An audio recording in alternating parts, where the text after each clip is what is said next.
जगत गुरु आदि शंकराचार्य भाग 12 है। धर्म पथ पर अडिग शंकराचार्य। ज्येष्ठ भारत श्रेष्ठ भारत, अंधकार से प्रकाश की ओर आओ चलें वेदों की ओर।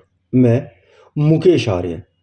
श्रेष्ठ भारत में आज का विषय है धर्म पथ पर अडिग शंकराचार्य। समाज सेवा के लिए गृह परित्याग करते समय शंकराचार्य ने अपनी मां को वचन दिया था वह उनका अंतिम दाह संस्कार अपने ही हाथों से करेंगे। इन दिनों वे दक्षिण में ही थे। उनको पता चला कि मां बीमार है तो वे कालड़ी की ओर अकेले ही चल पड़े। मां बेटे की प्रतीक्षा में ही थी। शंकराचार्य ने वहां पहुंचकर मां को शीश झुकाया। पुत्र दर्शन से तृप्त हुई मां ने आशीर्वाद दिया, शंकर तूने धर्म सेवा का महाव्रत निभाकर मेरी कोख पवित्र कर दी। बेटा, मेरा आशीर्वाद है कि जब तक तेरा नाम रहेगा तब तक इस देश के बड़े बूढ़े नवयुवक सबकी धर्म में आस्था बनी रहेगी। धर्म और संस्कृति के लिए तब तक आत्मोत्सर्ग की प्रेरणा मिलती रहेगी। मां ने नश्वर संसार से संबंध तोड़ लिया। शंकराचार्य ने परिवार वालों को बुलाया और दाह संस्कार में सहयोग देने की प्रार्थना की।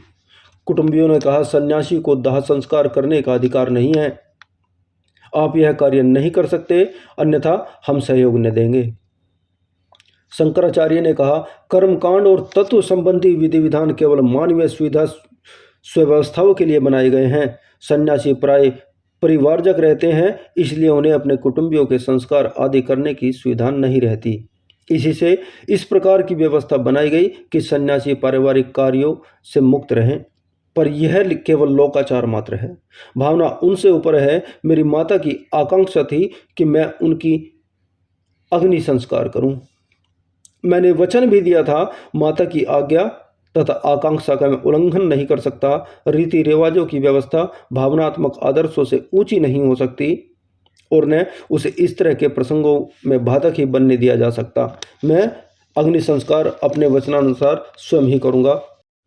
कुटुंबियों के सहयोग न देने पर अपनी मां के शव को कंधे पर उठाकर शमशान तक ले जाना उन अकेले के लिए कठिन था, क्योंकि वह शारीरिक रूप से बहुत कमजोर थे। उन्होंने घर के दरवाजे पर ही मां की चिता जलाई और 5 तत्वों में बने शरीर को उसमें रखकर वहीं जला दिया। उनकी निष्ठा का ही प्रभाव और प्रतिफल बाद में परंपरा बनी और आज तक केरल के नंबूदिरीपाद ब्राह्मण अपने मृतकों की चिताएं दरवाजे पर ही जलाते हैं। महापुरुष जिस कार्य को हाथ में लेते हैं वही कालांतर में परंपराएं बन जाती हैं।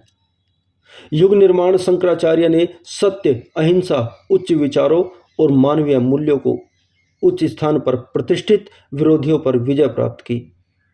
शांति, एकता और सच्चे ज्ञान का साम्राज्य स्थापित किया। विघटनकारी प्रवृत्तियों से सतत संघर्ष करने की उन्होंने प्रेरणा दी। समाज सेवा का आदर्श स्थापित किया। कठोर से कठोर कष्ट सहकर भी उन्होंने सनातन धर्म को नवजीवन दिया। आज उनके कदमों पर चलने का समय आ गया है। उनका अध्यात्म वैदिक अध्यात्म था, आज उसमें विघटन उत्पन्न हो रहा है।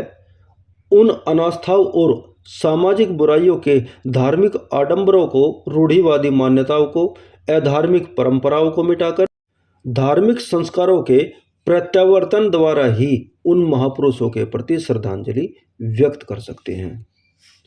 इस भाग में इतना ही। अगले भाग में संघर्षों के बीच अनवरत धर्म सेवा। तब तक के लिए नमस्ते जी।